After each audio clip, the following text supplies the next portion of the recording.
Salam sejahtera semua pelajar. Hari ini kita nak belajar bab 5 pengangkutan di Malaysia, soalan bahagian C.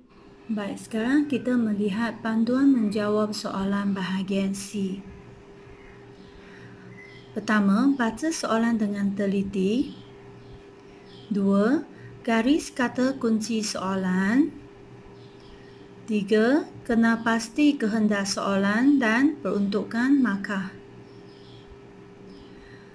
Baik, fokus untuk bahagian C. Semasa kamu lihat soalan bahagian C, mesti perhatikan kata kunci soalannya.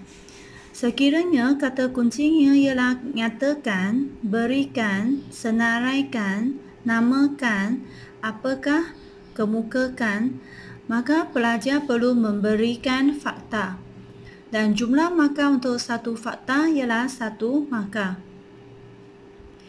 Selain itu, sekiranya kata kunci soalan ialah terangkan, jelaskan dan mengapakah, maka kaedah menjawabnya, pelajar perlu memberikan fakta dan huraian.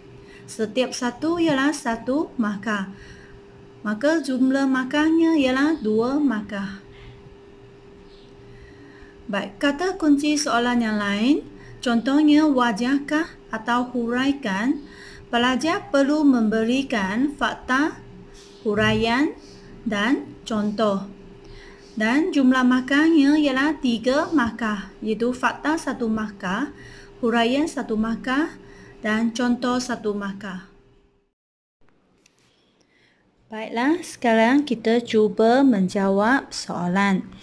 Baik, soalan yang cikgu ambil ini ialah daripada modul geografi dari muka surat 37.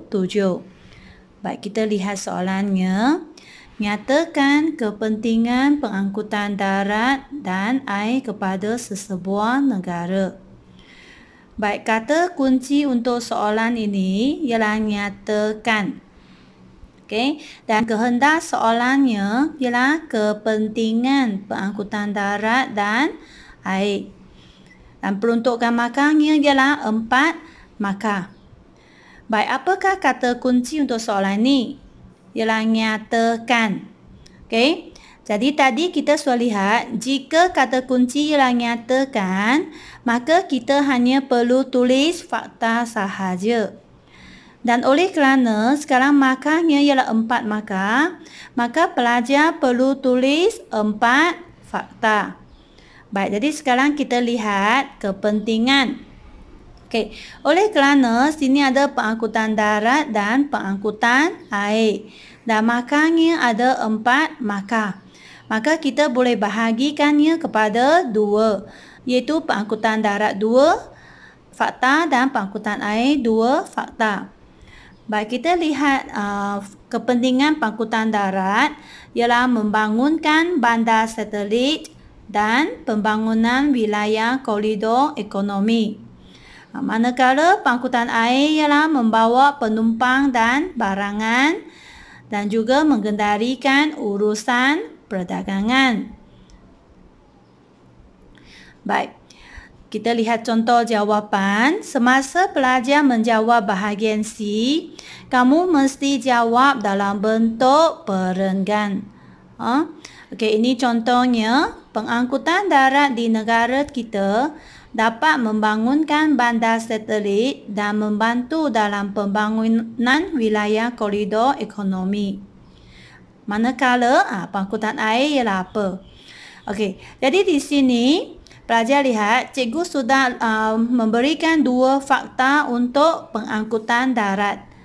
Jadi cikgu nak kamu cuba menjawab untuk pengangkutan air. Kamu hanya perlu isikan kepentingannya di sini sahaja. Okay. Ataupun pelajar boleh gunakan bentuk ini tulis.